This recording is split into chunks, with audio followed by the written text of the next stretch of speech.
What you got there? I got my right now. Umbrella?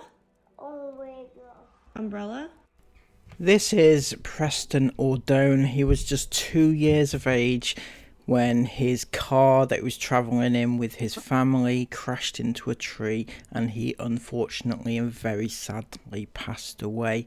Preston was a 2-year-old who was so fun and full of life. He lived his short life on TikTok, where he had over 600,000 followers. We're going to talk about this today because it's such a sad case of a very young child who was very famous for a very short time, and the circumstances surrounding his passing are so sad and questions need to be asked. TikTok star 2 dies in car crash as family blasts cops' hurtful and painful claims. Police said Preston Ordone had been improperly restrained when his parents' pickup truck veered off the interstate, but his grandfather disputed that. So, a 2-year-old boy who had become famous on TikTok as the OK Baby has died in a car crash, police have reported. Preston Ordone of Slidell, Louisiana, had gained a devoted online following for funny videos, which he enthusiastically answered okay to adults' instructions and then gaily disregarded them. On Thursday, the Louisiana State Police confirmed that he had been killed when a 2011 Ford F-150 driven by his parents, Jalen and Caitlin Ordone, veered off I-12 for unknown reasons and crashed into a tree. But the Ordone family protested against LSP's claims that Preston had been improperly restrained in his child safety seat, calling it hurtful and untrue. Preston's grandfather, Glenn Norris, told NOLA.com that the child had actually been properly restrained, citing a witness who helped remove Preston from the crashed vehicle. According to the Louisiana State Police Facebook post, April 24, 2025, juvenile passenger killed in St. Tammany Parish crash.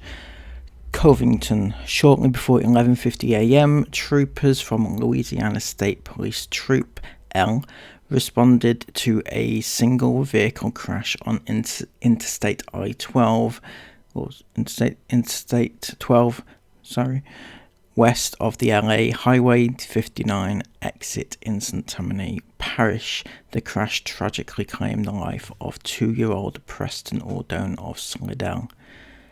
The preliminary investigation indicates that a 2011 Ford F-150 was travelling eastbound on I-12 when, for reasons still under investigation, the vehicle veered off the road to the right and struck a tree.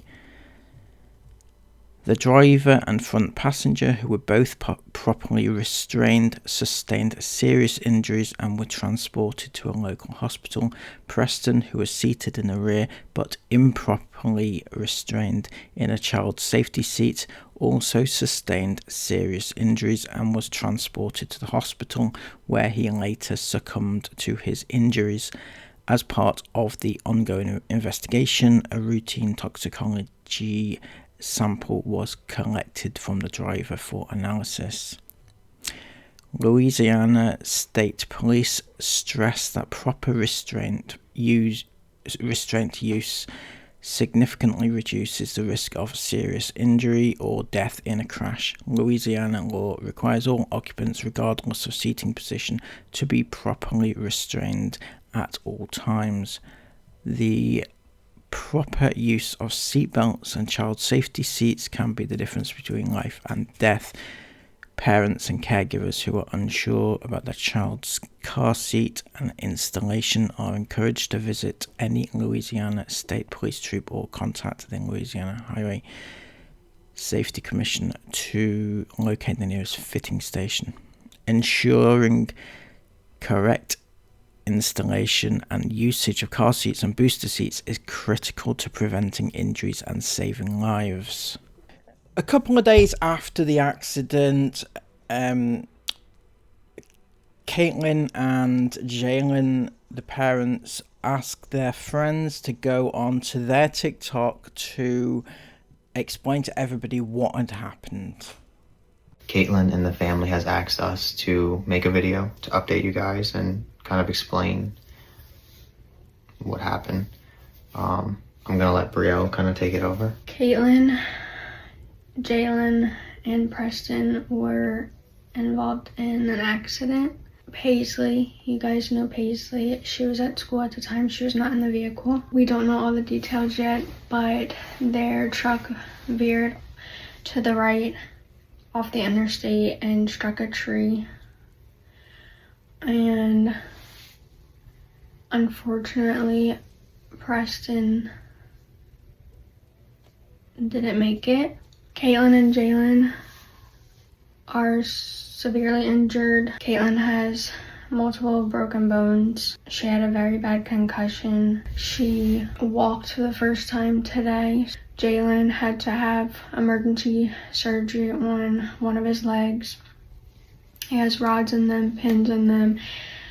They are both at different hospitals. They were brought to different hospitals. Preston was removed from the vehicle, brought to the hospital, and they tried everything that they could. I just wanted to say that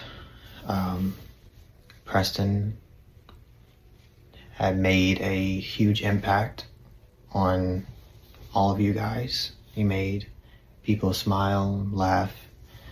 I know you guys look forward to seeing him every day. And I know in heaven right now, if there's mud in heaven, he's probably has found it and is jumping and dancing in it, running up and down the streets of gold. And his overalls. And his overalls. He probably has golden overalls. We're gonna miss him a lot. I think I just want to say that what you guys seen, like, even though this is TikTok, even though you just see videos, and even though some people might look at it as entertainment to them, that this is truly who they were, and that was truly Preston, and what you saw on a video and how he made you guys feel is what he made his family feel every single day. That was them exactly. With all that being said, we know that you guys want to help and support in any way you can. I know we've gotten DMs like saying, you know, how can we support? How can we help? You know, we're sending prayers. You know, what else can we do? Of course, there's a GoFundMe. There's always a GoFundMe at the end of this.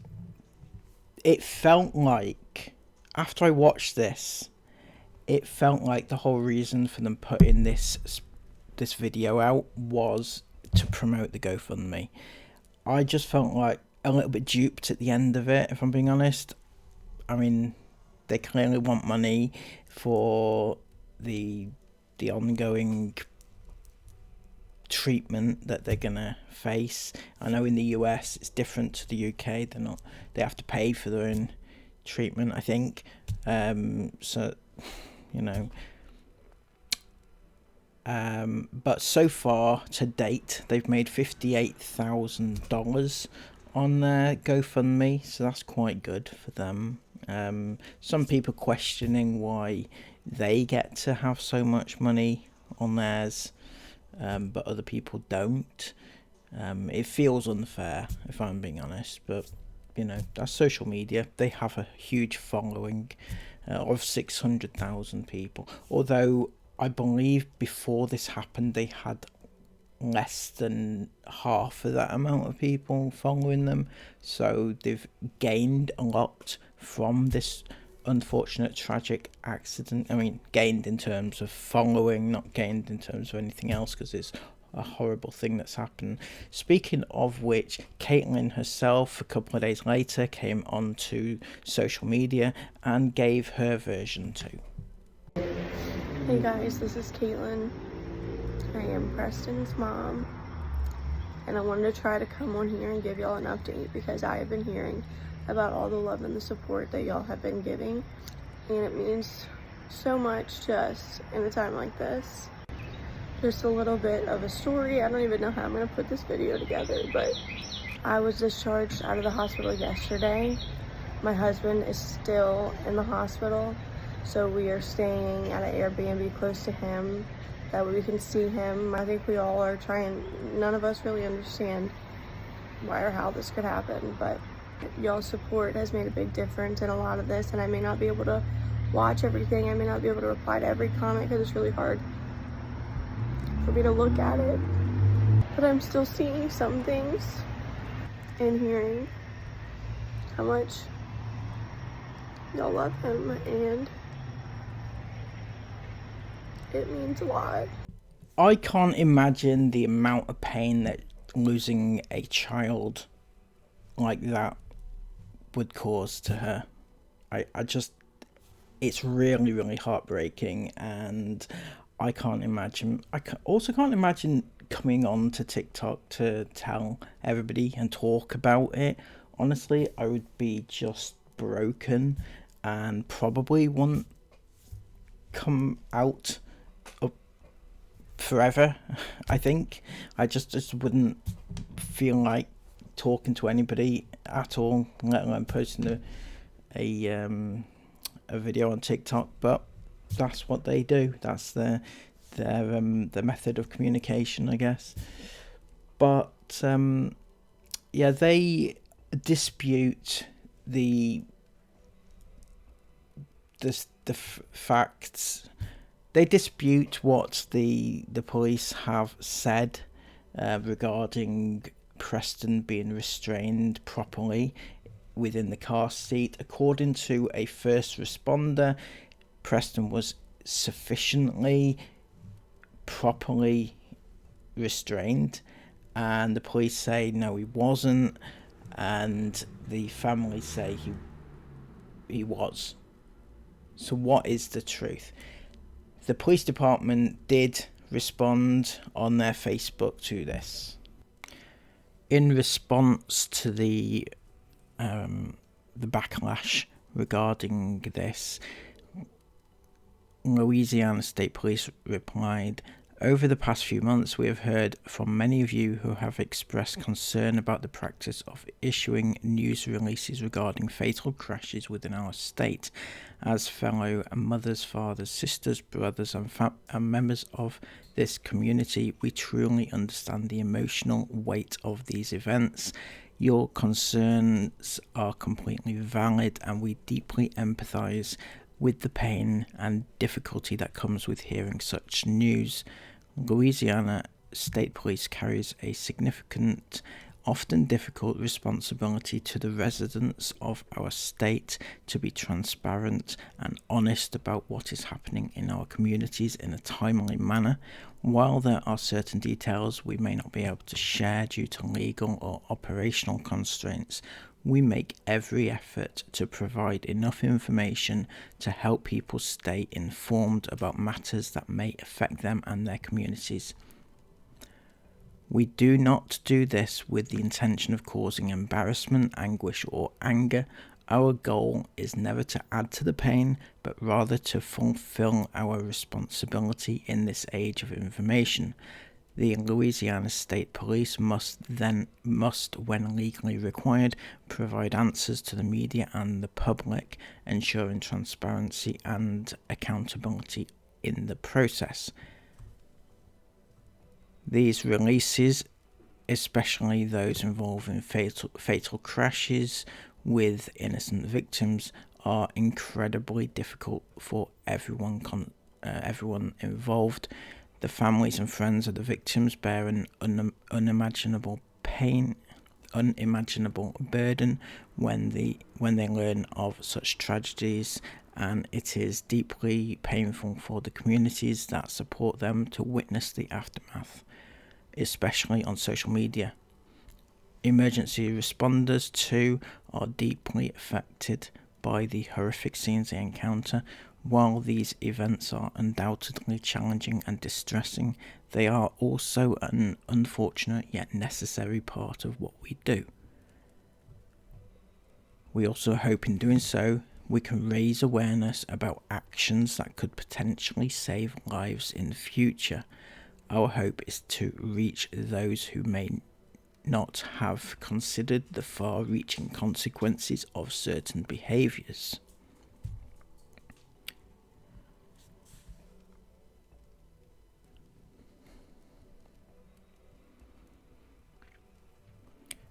We understand that this stance may still be difficult for many, especially for those who are deeply affected by such tragedies.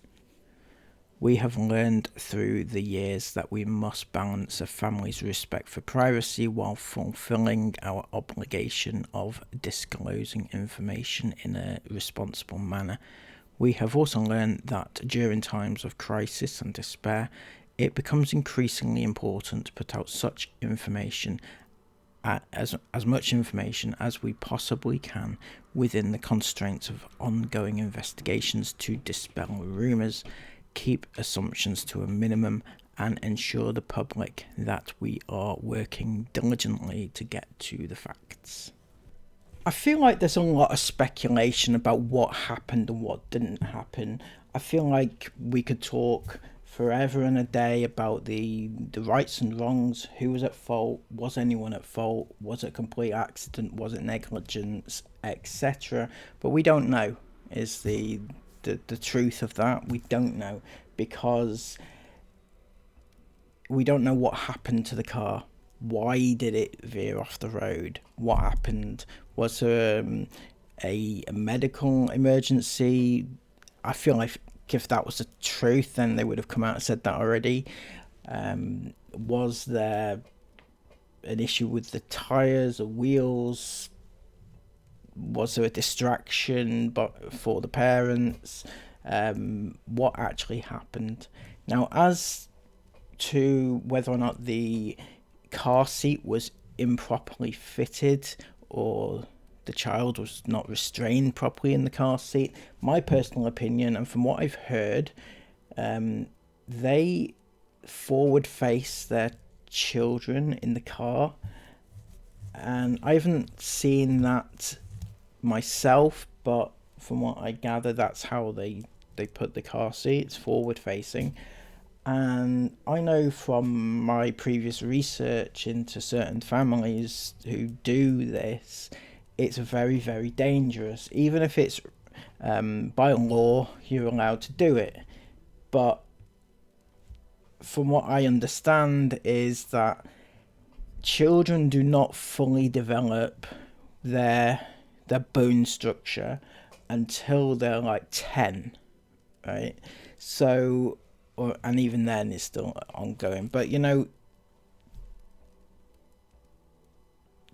they're recommended to stay rear-facing for as long as possible.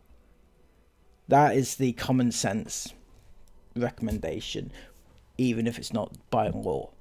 And that is because if a car seat was forward facing, the child's forward facing, and there's a smash, the child's neck will go forward and it will just it would break, right? Because it's not strong enough to withstand it. And if it's rear facing, then the child will go backwards, and that will probably save their life. So I'm just saying that when the police said that the car seat or the child was not restrained properly, it's possible that they mean that he was maybe rear facing and not safe. I don't know, you know. Whereas the first responder probably saw a child in a car seat and said, yeah, he was safe, even though they didn't know.